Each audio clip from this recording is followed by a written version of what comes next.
하나님의 말씀은 사도행전 20장 17절에서 24절까지 말씀입니다. 사도행전 20장 17절에서 24절까지 말씀을 봉독해 드리겠습니다.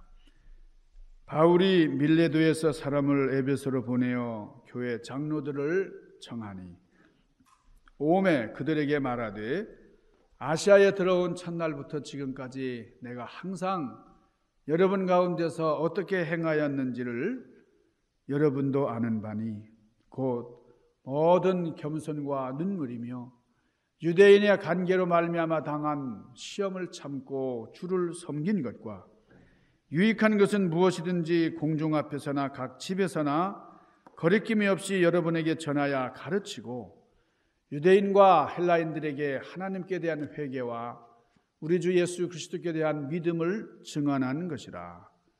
보라, 이제 나는 성령에 매여 예루살렘으로 가는데 거기서 무슨 일을 당할는지 알지 못하노라.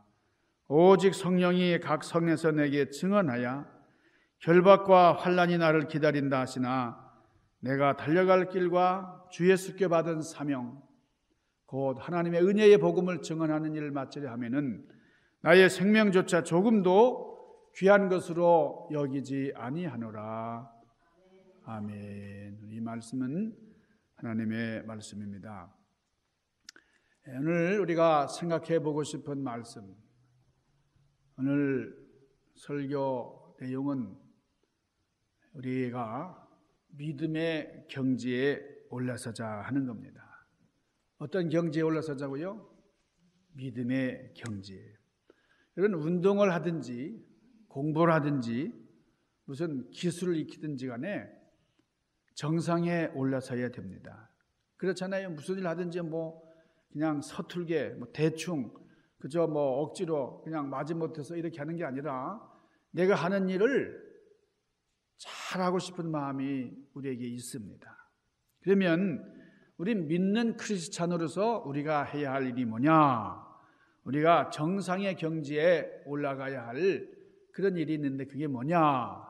그게 믿음의 경지입니다.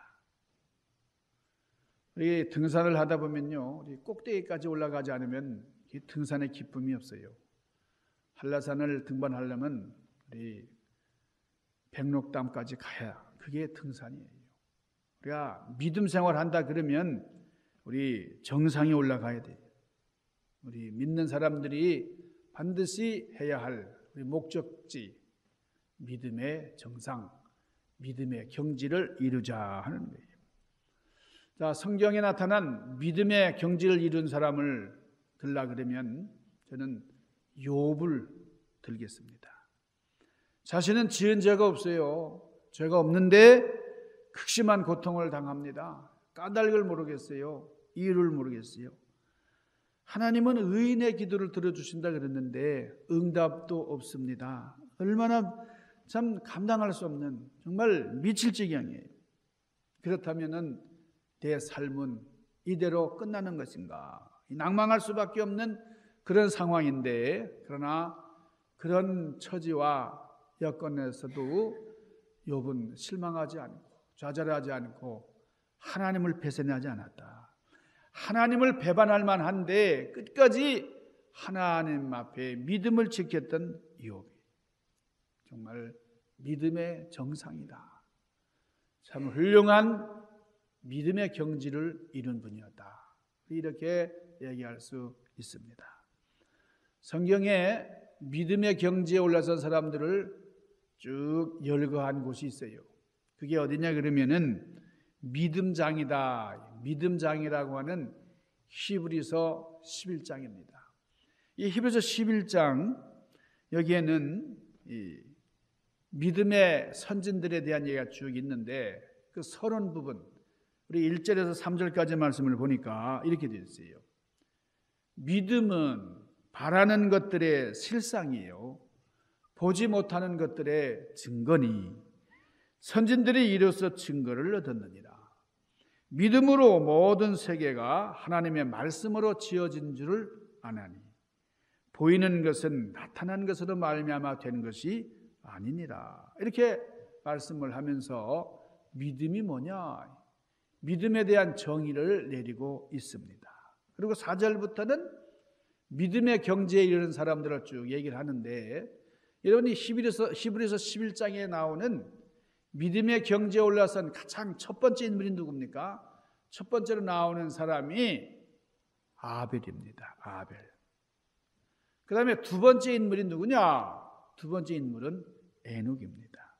믿음으로 에녹은 죽음을 보지 못하고 옮겼으니 하나님이 그를 옮기심으로 다시 보이지 아니하니라. 자, 세 번째 인물은 누굴까요?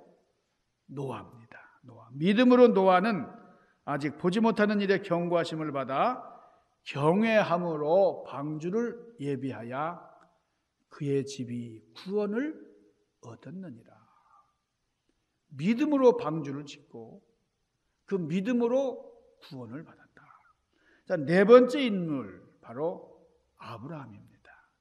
믿음으로 아브라함은 부르심을 받았을 때에 순종하여 장래 기업으로 받을 땅에 나갈새 갈 바를 알지 못하고 나갔고 그랬습니다.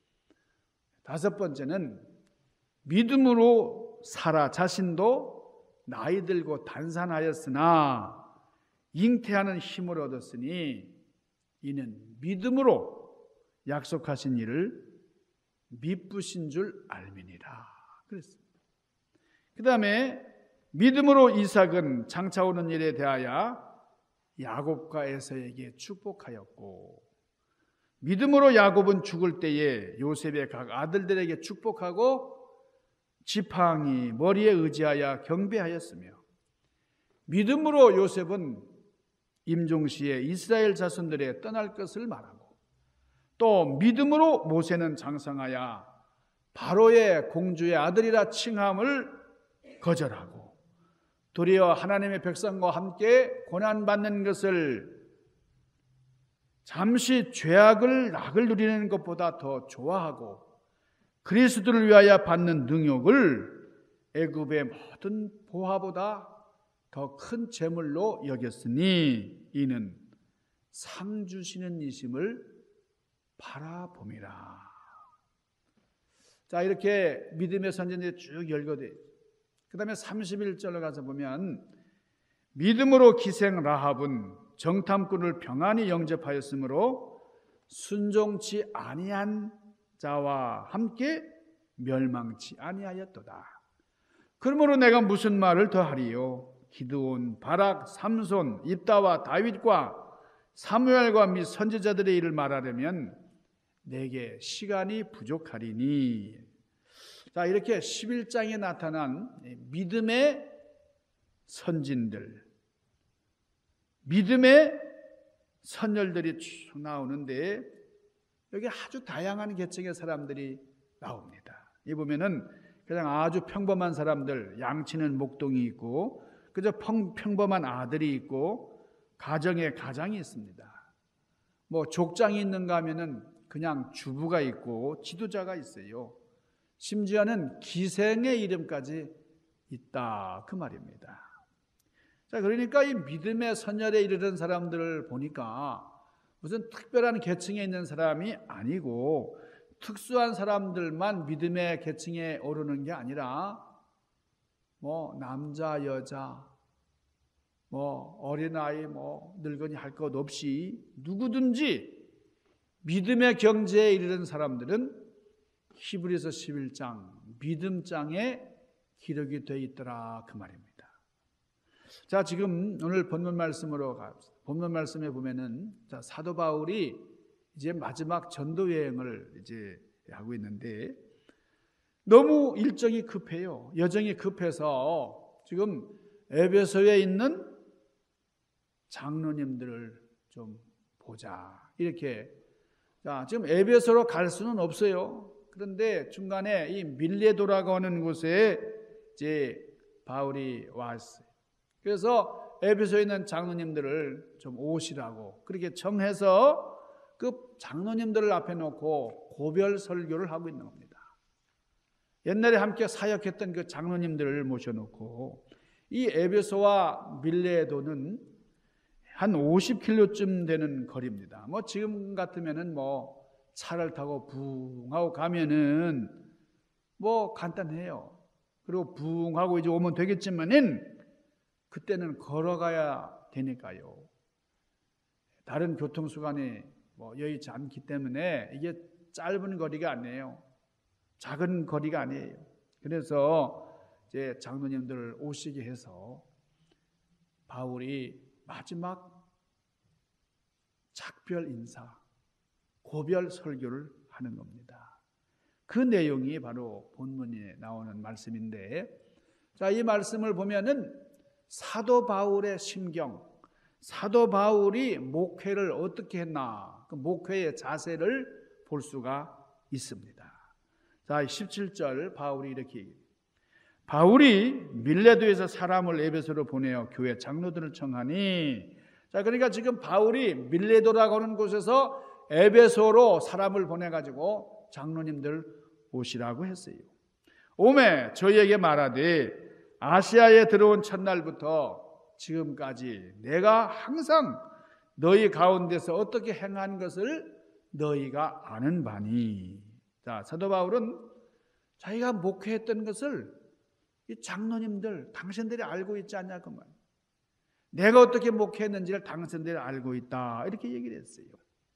그러니까 사도 바울이 목회했던 것을 이 에베소 교회 장로님들이 너무나 잘 아는 거예요. 그러니까 제가 이 말씀을 준비를 하는데요, 오늘 설교 준비를 하는데 이 말씀을 대하니까 두려워요. 왜냐하면 저도 목회를 하는 입장에서 좀 자신이 없는 거예요. 내가 어떻게 목회했는지 너희들이 안다. 바울이 그렇게 얘기를 하잖아요. 그러니까 제가 저랑 같이 이렇게 사역하는 분들 앞에서 내가 어떻게 목회했는지 알지 않습니까? 예? 나는 이렇게 목회를 잘했습니다. 이렇게 얘기할 자신이 없어요. 이런 자격이 없어요. 그러니까 상당히 두렵고 떨리는 그런 마음이. 여러분이 저를 알지 않습니까? 제가 어떤 사람인지 알지 않습니까? 제가 어떤 자세로 목회했는지 알지 않습니까? 이렇게 말하는 것이 참 두려워요. 그런데 사도 바울은 그렇게 얘기를 합니다. 내가 목회하기 시작한 그 첫날부터 지금까지 나는 이렇게 목회했다고, 나는 꾸준히 목회했다고, 변함없이 목회했다고 사도 바울은 그렇게 얘기해요. 이 에베소 교인들은 처음에는 아주 사랑이 많았어요. 아주 뜨거운 교회였어요. 그런데 시간이 지날수록 세월이 흐르면서 그 사랑이 끝나버렸어요. 그러니까 겉으로는 사랑이 많은 것 같았는데 내용적으로는 사랑이 식어버린 그런 교회. 그래서 참 나중에는 세상을 사랑해서 세상으로 나가버린 사람들도 있었어요. 이 에베소 교회. 그러니까 이런 사람들이 비일비재했어요. 그렇지만은 그러나 여러분, 제가 이런 사명을 가지고 에베소 교회를 어떻게 섬겨왔는지 여러분들이 보았지 않습니까? 여러분들이 증인입니다. 그러니까 여러분들이 다 안다 그거예요. 거짓말을 못한다는 거예요. 함께 목회를 했으니까. 내가 어떻게 목회했는지 여러분이 다 알지 않습니까? 그 말이에요. 뭔가 감추고 목회하는 게 아니고 어떻게 목회했는지 여러분들이 알지 않습니까? 이렇게 공개적으로 얘기를 합니다. 지난번에 감독사님이 오셔가지고 우리 목회연을 하는데 감독사님이 여러분의 목사님이 좀 잘하는 게 뭡니까? 그러니까 어떤 권사님이 우리 목사님은요 멸치를 잘 볶아요. 그 맛있어요 그랬다는 거예요. 그래서 저는 아니 어떻게 멸치 볶는 걸 얘기한다 그랬더니 그 감독사님이요 그랬다는 거예요. 야, 조목사 교인들은 조목사를 너무너무 사랑한다고 말이에요. 얼마나 소탈하냐. 제가 얼마나 칭찬을 받았는지 몰라요. 그러니까 어느 교회 가도 멸치 잘 볶아가지고 맛있게 먹는다는, 목사가 멸치 볶은 건 맛있게 먹었다는 그 교회는 처음 봤다는 거예요. 제가 얼마나 칭찬받았는지 몰라요. 예. 이게 정말 진실한 거잖아요. 솔직한 얘기. 그거를 우리 나섬중앙교회에서만 들을 수 있는 얘기였어요. 그래서 제가 처음에는 좀 당황했는데 너무나 칭찬을 받았어요. 야, 그 권사님이 그런 말씀 하셔가지고 다른 얘기가 아니고 다른 비싼 요구도 많은데 그냥 그런 얘기를 하니까 소탈하고 말이에요. 너무나 목사를 좋아하고 사랑하는 걸 느꼈다는 거예요. 그게 이 교회 저 교회 알려져가지고 말이에요. 제가 멸치 볶는 기술을 이제 전수하게 됐습니다. 자, 지금 사도 바울이요. 지금 세 번째는 어떻게 목했는가 지금 표현했는데 모든 겸손과 그랬어요. 어떻게 목했냐고? 눈물로 목했다. 겸손으로 목했다. 겸손과 눈물로 목했다. 그런 겁니다. 여러분, 겸손보다 더 귀한 게 없어요. 그러니까 목회자에게 있어서 첫 번째도 두 번째도 겸손. 겸손한 목회는 무엇인지 다 수용하는 목회입니다. 다 받아들이는 목회예요. 두 번째는 눈물로 목회했다는 거예요. 눈물이 뭡니까? 진실의 상징입니다. 이 눈물은 그냥 나도 모르게 눈물이 쭉 나. 이게 뭐 가식으로 할 수 있는 게 아니에요. 그러니까 사도 바울은 나는 여러분들 앞에서 진실한 목회를 했다. 그 말이에요. 세 번째, 이 바울은 유대인들의 관계를 인한 시험을 참았다. 그러니까 주변에서 모함을 하고 그냥 못살게 굴었지만은 그것을 참고 인내의 목회를 했다는 거예요. 여기저기서 유대인들이 막 죽이려고 말이죠. 막 작정을 하고 40명이 막 대들고 막 고소를 하고 그랬는데, 그러나 그런 엄청난 고난을 당하면서도 내가 참을 수 있었다는 거예요. 참는 목회를 했다는 겁니다. 그다음 네 번째는 유익한 것은 거리낌 없이 다 가르쳤다는 거예요. 여러분, 이거 쉬운 일 아닙니다. 뭐 좋은 게 있어도 뭘 가르치고 얘기하려다가 이거 받아들이는 분들이 좋아할까? 이거 어떻게 생각할까? 그래서 가르쳐주고 싶어도 못 가르칠 때가 있는 겁니다. 때로는 말이죠. 그러나 이 사도 바울은 유익하다고 생각하는 것은 뭐든지 거리낌 없이 주저하지 않고 내가 여러분들에게 가르쳤다. 그렇게 얘기를 하는 거예요. 그 다음에 유대인과 헬라인들에게 하나님께 대한 회개와 우리 주 예수 그리스도에 대한 믿음을 내가 다 증거했다. 그랬습니다. 이렇게 사도 바울이 내가 에베소 교회에서 목회했던 그 목회는 이런 것이다. 나는 이렇게 목회 사역을 했다. 그렇게 표현하고 있는 것이 오늘 본문의 말씀이에요. 그리고 이제 떠나가면서 바울이 얘기를 합니다. 왜냐하면 이제 나는 정말 심령의 매임을 받아서 예루살렘으로 가는데 거기서 무슨 일을 당할지 내가 알 수가 없다는 거예요. 내가 죽을지도 모른다는 거예요. 이걸 예감을 하는 거예요. 그렇지만은 성령님께서 나에게 증거하고 말씀해 주신다. 뭐라고 말씀하시는 거니? 결박과 환난이 나를 기다린다. 그렇게 말씀하시지만은 그러나 나의 달려갈 길과 주 예수께 받은 사명, 곧 하나님의 은혜의 복음을 증거하는 일을 마치려 하면은 나의 생명을 조금도 귀한 것으로 여기지 않겠다 하는 것이 사도 바울의 목회의 결심이었어요. 이것을 오늘 본문에서 우리가 확인하게 되는 겁니다. 자, 오늘 사도 바울의 이 말씀을 통해서 우리가 본받고자 하는 것은 이런 믿음의 경지에 우리도 이르자 하는 거예요. 사도 바울 같은 마음으로. 자, 무슨 경지요? 믿음의 경지예요. 그러나 좌로 나오라 치우치지 않고 온전한 믿음을 지켜서. 여러분, 무슨 방향이든지 사람이 내가 하는 일에 대하여 목숨을 걸고 지킬 수 있다 하는 것은 굉장한 축복이에요. 자, 여러분, 삶에 어디다가 여러분 목숨을 걸었어요? 내 목숨을 어디다 걸었느냐? 가만히 보니까 목숨을 걸기는 걸었어요. 어디다 걸었느냐면은 사람들은 목숨을 지키는데 목숨을 겁니다. 여러분, 건전지 있죠? 건전지? 배럴이. 이 건전지는 써도 닳고 안 써도 다르는 거예요. 그러니까 좀 바보 같은 사람은 건전지를 잔뜩 사요. 그래서 내가 다음에 쓰리라. 예? 다음에 언제요? 다 닳고 없어져 버려요. 그러니까 건전지 약은 써도 닳고 안 써도 닳는 겁니다. 그러면 생명이 그렇다는 거예요. 이 생명은 써도 소멸되는 것이고 안 써도 시간이 가면 소멸되는 겁니다. 아무리 생명을 아낀다 할지라도 생명은 쓰는 것이고, 아무리 생명을 걸어놓고 아낀다 할지라도 생명은 소모되는 겁니다. 여러분, 돈 아끼다가 쓰레기 되는 건 괜찮아요. 옷 아끼다가 쓰레기 되는 경우 있습니다. 또 괜찮아요. 그러나 우리가 생명을 아끼다가 생명이 쓰레기가 된다면 얼마나 허무합니까?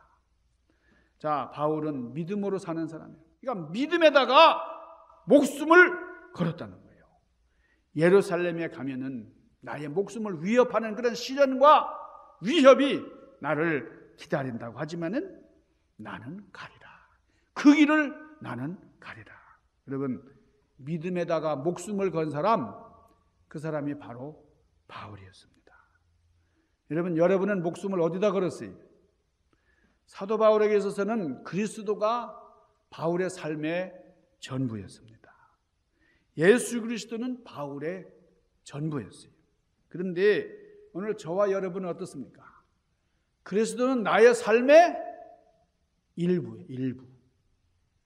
여러분, 앞서서 우리 히브리서에서 얘기했던 것처럼 모세는 믿음으로 그 왕의 명령을 포기했어요. 민족과 고난받는 것을 더 기뻐했어요. 그러므로 믿음의 경지에 이르렀다. 여러분, 우리 함께 믿음의 경지에 올라설 수 있기를 주님의 이름으로 축원합니다. 믿음의 경지에 이르는 사람은 하나님 한 분만으로 만족하는 사람이에요. 여러분, 히브리서 11장에 나온 이 믿음의 경지에 이르는 사람들의 공통점이 여러 개 있는데, 자, 여기 나오는 사람들은 한결같이 어려움과 역경을 디디고 믿음의 경지에 올랐다는 겁니다. 두 번째는 이 믿음의 경지에 오르는 사람들은 어떤 사람이냐? 한결같이 부자들이에요. 부자.